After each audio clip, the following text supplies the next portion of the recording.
from New York City, it's the Wendy Williams Show.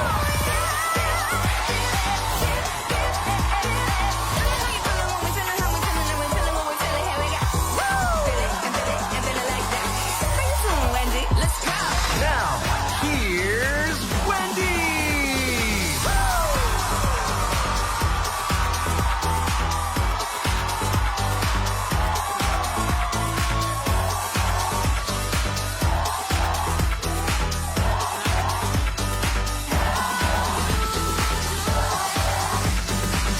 Thank you for watching our show.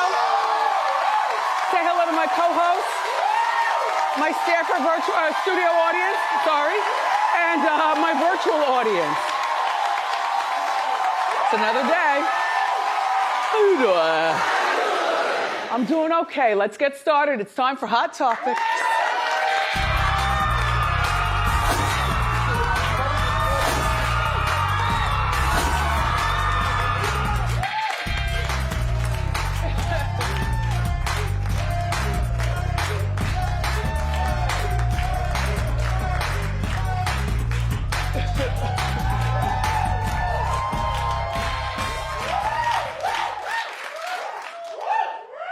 Is my hair still on? It is heavy, and at the last minute, Jasmine was like, do you really want to wear it? I was like, who says no to a bouffant? Okay, 2 hours of my life that I'll never get back, but I'll be there next week. The Bachelor was on last night. And he's 29 years old. His name is Matt James. Now, I must tell you, Matt James is quite good looking. And we got a chance to hear him talk and see him move. Yeah, he can't dance. We can't dance. Well, I can't dance. You know, it was 2 hours, and I did find myself going back and forth with Love and Hip Hop Atlanta, you know, and watching other things. Because The Bachelor is like, I got so used to having a girl. You know, The Bachelorette, I got so used to that. And I hated the stunts. You know, the girls that would show up, like, there she is. She had a vibrator with the batteries working. So they had to, then this girl said she couldn't decide what to wear, so she wore her underwear. And then this girl right here, oh, this one came in on a bicycle. This one had a fish and threw the fish at him. This one calls herself Princess Victoria. She says she's going, yes, Queen Victoria. The vibrator joke went on way too long for me. And, I can get down and laugh and stuff. I wasn't laughing. I was changing the channel. This is a nice body, by the way. And then, remember the girl in a dress that I loved, actually, all feathery? I liked it. I was like, oh, she's not wearing an evening gown like the rest, and she looks really cute. And then she opened her mouth. And I was like, she's really full of herself. She's like, she was like very, wait, clap, staffers, if you watched. You did? Did you think that girl was full of herself? She's from New York. Sometimes we carry an attitude. She apologizes, I would imagine, to her mother, who, by the way, we know, Cynthia Rowley. That is her 21-year-old daughter. Her name is Kit. Isn't that a cute name? Yeah, Kit. She told Matt that it stands for keep in touch. But her attitude, like, was really entitled. She was just, you know. Oh, by the way, I liked Matt's mom. His mom she loves blush. and you know, and she raised him by herself. He made a point of saying that not once but twice during the conversation of 2 hours, that, you know, I don't know where the father is. If you look on his social media, you won't see pictures of the father anywhere, which is a telltale sign of something. You know, it's one thing for parents not to be together, but for you not to see pictures on social media, it's something totally different. And then Matt told Chris, here we go, that he's really concerned about being the first Black Bachelor. Now, here's their conversation, and then I'll give you my other opinion of Matt. You got people who are cheering for you to find love, and then you got people who are cheering for you to end up with a specific person, a specific person of a specific race. That's something that kept me up at night. It's like, I don't want to piss off black people. I don't want to piss off white people. Yeah. But I'm both of those, you know what I mean? It's like, how do I please everybody? That's when he was pissing me off, and I was like, ah. And so Chris's answer to him was, if you're happy at the end of your decision-making, then that's great. And I don't find it odd that a 29-year-old man has never been in love before. He also admitted that, you know, his version of love and what he wants out of a woman has changed through the years. Sure, doesn't mean that he hasn't been, you know, getting around town with several women or a lot of women or whatever. Doesn't mean he never had a girlfriend. Doesn't mean he loved somebody, but being in love, that's the part of love where you get married, in love. So I didn't find that odd. He's not the kind of guy I would date. You know, after the 2 hours, I wouldn't date him. If you saw it, clap if you date him. You date him. Well, you'd have a chance. Since as soon as the show came on, now my social media skills are nothing, but Norman was watching, and you told me that people on social media immediately said that was his excuse because he's going to pick a white girl. Yep. Mm-hmm. I think he might. Which is fine. I mean, love is love. Yeah. He can pick whoever he wants to pick. He can pick whoever he wants to pick. But my thing about if you pick, then you've got to get married. You know, I hate when they pick and then they're engaged for too long and then they never get married or whatever. But I don't care. Like the girl who said, my father told me, when she first met him, she goes, my father told me never to, or excuse me, a man, never change my last name. And just so happens it's lucky for you because my last name is James. I thought that was cute. I thought that was a good line because it wasn't a line, it was true. This is James. Mm-hmm. Mm-hmm. And then there was a girl on there who's deaf. She's from New York. Deaf, real cute. And he liked her a whole lot. And so and then I really liked the girl that we just showed. It's messy, showed the other girl. Shout out to Jersey City, Chilltown. So this is Kristen, and she's an attorney from Jersey City, and I thought that she really brought it too. How many black girls were on there? I don't know. I mean, Norman says that all of the girls looked like they were other, like you couldn't guess what anybody was. Like a Kardashian, Tegan, like a Lee Simmons kind of thing. Yeah. Polynesian-ish. Yes. Yeah. Well, no doubt the Bachelor producers probably picked it that way. That way this guy will at least pick somebody, you know. I hate to be assuming, but it seems as though those are the kind of girls that he likes, you know. Anyway, and then they did their cheesy thing. They showed a lot of tears for next week from him, and which.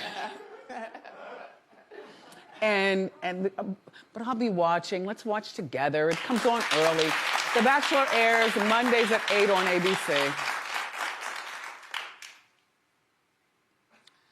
Tyrese? Like, I don't want to talk about him, and I don't want to call him Cry-Reese. You know. I like Tyrese, but I don't like a lot of his ways. You know, he's not nice, Tyrese. So his divorce is getting really messy. We talked about the story yesterday, but there's more developments. Have you heard? Samantha, his wife, first of all, we told you she filed for divorce, but we didn't realize, and this just came out, she filed for divorce back in September. Now, I want attention, Hot Topics Bureau and Norman. How did we let this escape us? With all the people that we know. September. I know. We didn't know this. No. We would have been Well, this right is according to TMZ. Harvey, why didn't somebody say something? Right. Tyrese, why didn't you say something? You're always saying something. Megan Good's here. She's got her 2 cents to put in about Tyrese because she's known Tyrese. Yes, she knows him. Megan knows him and Megan knows his wife. And Megan says they're both nice people. By the way, she's also a big fan of The Bachelor, like all the seasons. So she's got an opinion about, what's his name again? Matt? Matt James. Mm-hmm. Anyway, back to Tyrese. All right. So The wife allegedly says that Tyrese, back in September, he returned from shooting a movie, and he cut her off financially. They had a 3-hour fight that culminated in him locking the girls, or he and their daughter, who's 2 years old, out of the home. Not a home, the mansion. Mm-hmm. There's a Starbucks there. Remember when we showed it to you? Starbucks, a lot of good lighting, and just, a lot. Tyrese denies that he's locked them out. What is it with the picture of the mansion? It's no longer available? I don't think we ever had one. I don't think so. Well, how have I seen it then? I've seen the mansion. I have seen that mansion a lot of times, but just today we don't. Yeah. Oh, when he was here. Yeah, Benihana there too. Yes. Mm-hmm. Anyway, Samantha wants $20,000 a month in child support, which, fine. He's got that. I don't think that's unreasonable. But don't forget the spousal support. So she should go for another $20,000 in spousal support. They were married for 3 years. They've got a 2-year-old. I don't think that's unreasonable. He's still a working actor. He's got the Fast and Furious franchise, which if he keeps putting out stories that make him unlikable like this, do the Fast and Furious people, will they care anymore to hire him? I don't know. But I know one thing. Celebrity Bachelor would hire Tyrese, right? If they did Celebrity Black Bachelor. Yes. Apparently you have to put black in front of everything, as if you can't tell Matt is black. We did not know that he was half black, half white. He wants to honor that. Tyrese, though, he was raised by his mother, who's white. And the reason that he had... Tyrese's mother is black. Black. Mm-hmm. I'm sorry, you're right, both parents are black. But his father walked out on him when he was 6 years old. Correct. Yeah, when he was 6. So that's his image of his father walking out, the walk away. You know what, Samantha? But you have an equally good career. She's got her master's degree in social work. Shout out to all the social workers watching. What a job you have. Straightening out houses. And it just goes to show you that even when you're a social worker, sometimes there's some social working that needs to be done with a master's degree in your own home. But look, you can go on one of these shows like Cynthia Rowell's daughter did on the Black Bachelor, or something like that. Have a reality show about social work. I would love to see social workers go into houses and see them, straighten out families and stuff. With a lot of noise, a little pots and pans throwing, a little something. And arguing with the parents and stuff, and then calm everyone down.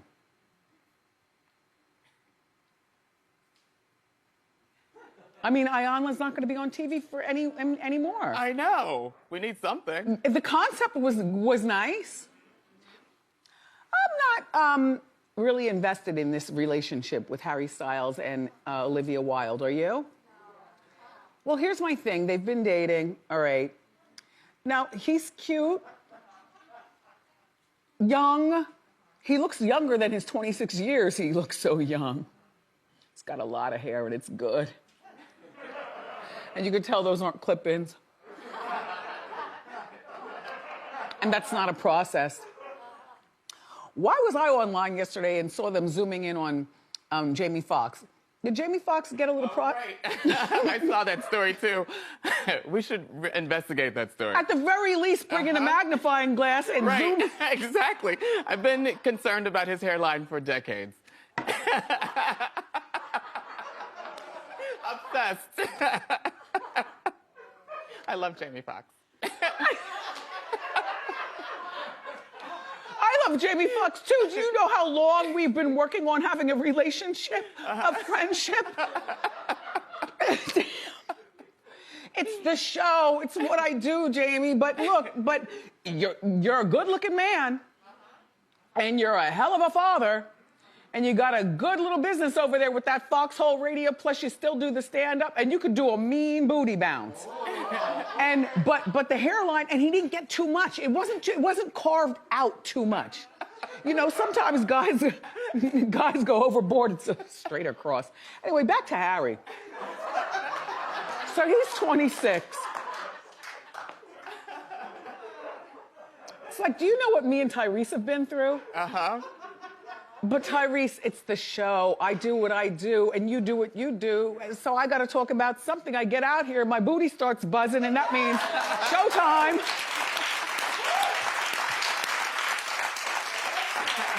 Anyway, so Harry is 26, and he was spotted holding hands with Olivia Wilde. And now, oh, I love everything about her look, don't you? Wow. Multi-generational. Not just the outfit, the couple. He's 26 and why she's 36 with 2 children. She used to be engaged to Jason Sudeikis. Remember we told you about this. Now he's funny and she's a director and an actress. So I always like when a funny guy gets with, you know, a girl who might not be as funny but likes to laugh at home. They look like a good couple, right? Good looking people. They got a couple of kids and everything. They were engaged for 7 years, though. I'm just saying. And, you know, and these are their kids. These are their kids from them. Cute kids, good-looking couple. That was when they were happy together. But here's my thing. Marriage is not for everyone. Marriage can be hell. But if you're not going to get married, but you want to play married, why don't we have, like, don't play with the finger. Why don't you choose a finger? Like, maybe it should be, all right, this is the I'm divorced, but the ring still fits on this hand, so you know what I'm saying. This is the I'm divorced finger.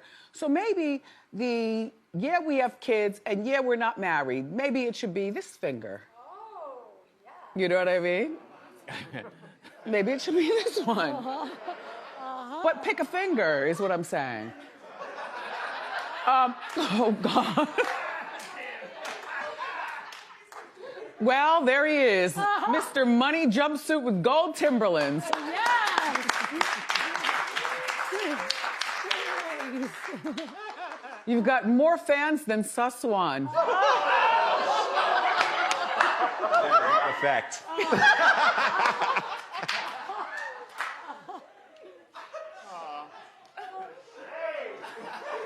Let me see your shoes.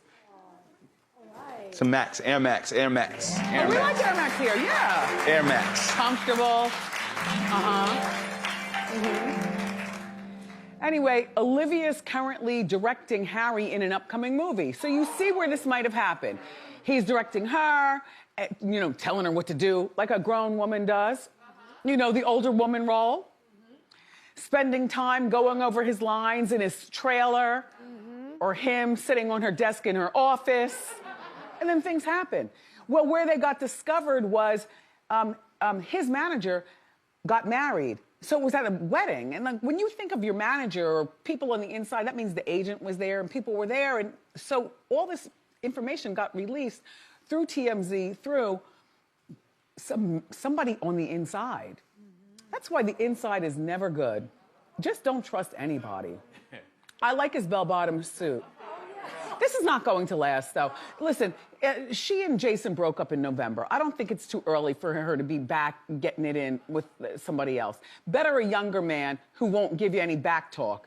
Who needs that? I've been directing all day. I got 2 kids to take care of. I got to go in here and moisturize, you know, light some candles, sit in the bathtub. Get out of here. Go play an Xbox or something.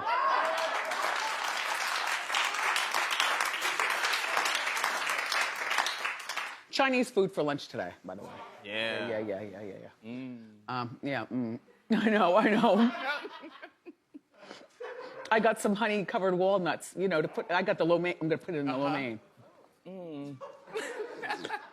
My friend is here today. My friend in real life, which I had no idea she was coming on the show today. Like, she texts me and she's like, "I'll see you next week." I'm like, "Yeah, what day? I'm free on Friday. You know, come over." And she's like, "Oh, yeah, you know, we'll do some crafting and stuff." I said, "No, you know, my house is not set up for crafting. I like to craft by myself. It's like a secretive thing I like to do. String my beads, pet a cat, watch a TV, go downstairs and get something new to drink. At the same time as I'm painting a frame, oops, the beads, string another bead." You know what I mean? I get in my zone when I'm crafting. But anyway, her name is Sarah Coleman. And she's a very, remember her? Yeah, If you're in New York, then you know Bigelow's Apothecary. And I was in there one day and I saw they had these really great pill bottles, you know, like put my thyroid pills in here. It's more glamorous or something. And so anyway, yeah, so Sarah's here and she's doing a tabletop. She's gonna teach you how to we both like to repurpose stuff, you know, even junk that you might think is junk. Don't throw away your junk. We're gonna school you on this, okay? And we have more great, and Megan Good is here. So, grab a snack and come on back.